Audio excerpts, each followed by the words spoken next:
All right. Well, thanks, Diane and Jane. Next, what we'd like to do, you have your infographic that is in your packet, and hopefully most of you received them in an email you got last week. But we're going to talk a little bit more about that information. Now, for those of you that are interested in data or do data analysis, you'll know that there are a lot of behind-the-scene things that went on and a lot more things that we looked at when we analyzed these. But we can't cover them all today because we're on a very short timeline. So Tyler Reedy is going to come up right now. And he's currently a research consultant, and he has helped put together this infographic and has done much of the analysis. And here you go, Tyler.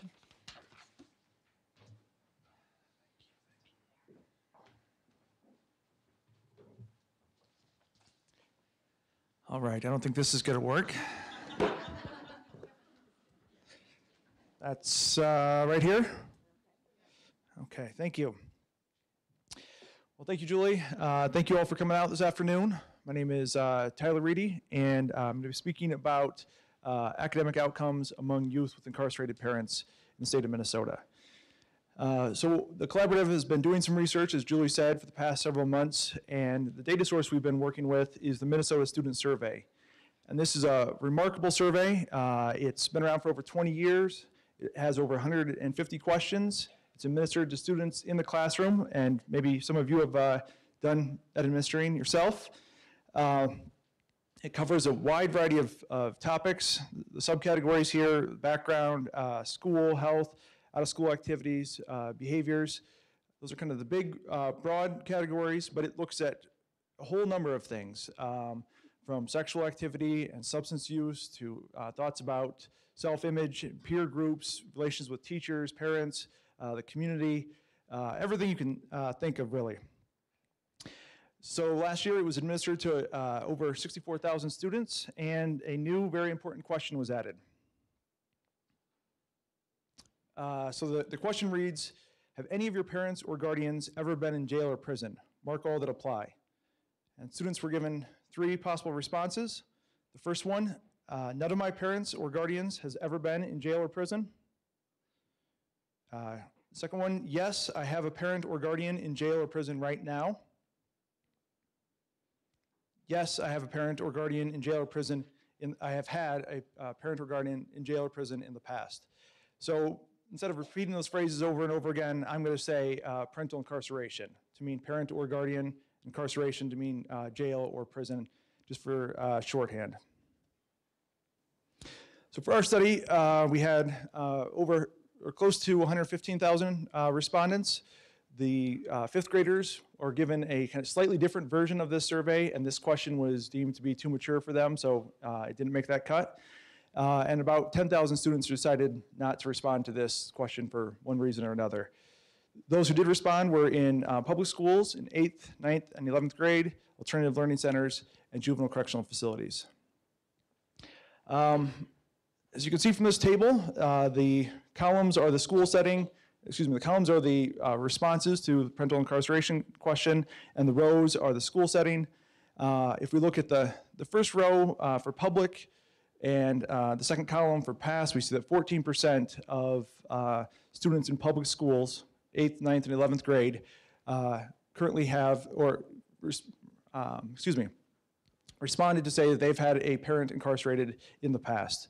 And next to that, you see the 2% that denotes that the students, 2% of students in public schools responded that they currently have a parent incarcerated. And if you see the increases from public to alternative learning centers to juvenile correctional facilities, they're really kind of astonishing. If you look at the past going from 14% up to 37%, and juvenile correctional facilities, again, almost 50% of those students have had a parent incarcerated at some point in the past. And for the current, we go from 2 to 7 to 17. These are just huge leaps. Another thing that's important to note about those changing school settings, as we go from public schools to alternative learning centers to juvenile correctional facilities, we see that those populations become increasingly filled with males, increasingly the population is impoverished, and increasingly people of color. So for this study, we decided to look at 5 outcomes, and we could have chosen any outcomes. And one of the things I would ask you to do today, as you're hearing this, is kind of think about what you'd be interested in learning about, the relationship between parental incarceration and whatever topics you're interested in. If you have an idea, please suggest that to a member of the collaborative, and we'd like to work on that in the future. So the outcomes we did look at are attendance, discipline, grades, school connectedness, and student engagement. This is on your infographic on the first page. It might be helpful to kind of follow along. The key might make it a little clearer to understand. But for attendance, we looked at anyone who skipped 1 or more classes in the past 30 days. We marked them for having poor attendance. So the green people here represent, you can kind of see that, the green people on this side represent students who reported having a parent incarcerated in the past, and the blue people represent those who have had a parent incarcerated currently at the time of the survey. And the numbers at the bottom represent a comparison to those students who reported no parental incarceration. So students who reported having a parent incarcerated in the past are 2.1 times more likely to have attendance problems, to skip 1 class or more in the past 30 days, than those students who have no history of parental incarceration. And students who currently have a parent incarcerated are 2.9 times more likely to report attendance problems than those students with no history of parental incarceration. For discipline, we looked at any students who were sent to the office or suspended, either in school or out of school, in the past 30 days. And again, we see dramatic numbers. You are 2.6 times more likely to be disciplined if you've had a past parental incarceration, and you are over 4 times more likely to be disciplined, again, sent to school or sent to the office or suspended in the past 30 days if your parent was currently incarcerated at the time of the survey. For grades, it's slightly less dramatic, but still significant. So again, we have 1.2 times the odds of reporting bad grades. And for grades, we said A's and B's are good grades, and everything else could use improvement.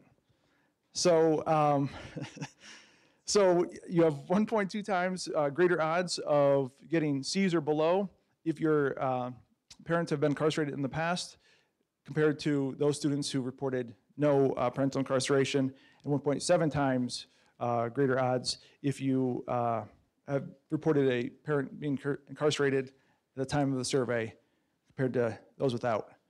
For school connectedness, and that second line should be student engagement. I apologize for that.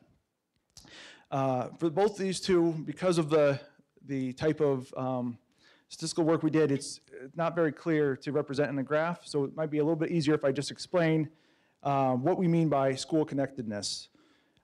Students were given 4 statements, and they were supposed to respond on a scale between strongly disagree, disagree, agree, or strongly agree to these 5 statements. Overall, adults in my school treat students fairly. Adults in my school listen to the students. The school rules are fair. At my school, teachers care about students. And 5, most teachers at my school are interested in me as a person. If you have had a parent incarcerated in the past, or your parent is currently incarcerated, you are more likely to disagree with those statements, to think that the school rules aren't fair, that the teachers don't care, that the adults don't listen. You're less engaged overall in school if you're being affected by parental incarceration. For student engagement, there are 2 questions. How often do you, the student, care about doing well in school? And how often do you, the student, pay attention in class? And again, the same thing holds. If you have a parent incarcerated, you are less likely to care about doing well in school. You are less likely to pay attention in class than compared to those students who do not have a parent incarcerated. So I'm going to end here with the limitations. The question we have on this survey, there's only one question addressing parental incarceration, and it reads, have any of your parents or guardians ever been in jail or prison? So that leaves a lot of questions for us. Which parent was it? What was the parent's role in the child's life prior to incarceration? Was it an active role, or was it, had they never met? How long was the incarceration? How long ago did it happen? Did the parent get out last week, or did they get out when the child was 3 weeks old? How many times? Is this a one-off event, or is this a recurring problem? Jail or prison, those are worlds apart when it comes to the lived experience of the individual who's incarcerated, as well as the family who's trying to visit and trying to have a relationship. So those are some limitations with the question. We also had some limitations with the schools that participated. There were a couple schools, Minneapolis and Rochester being some of the larger ones, who decided not to participate this year in the survey.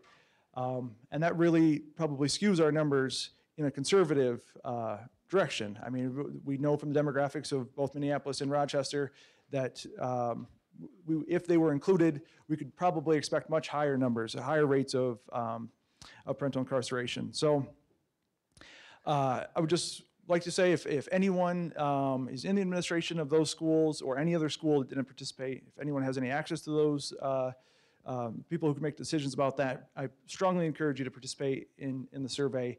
Not only helps us, but helps every other researcher and every other policymaker who's trying to get the best information for schools to make decisions and move forward. That's all I have for you. Thank you.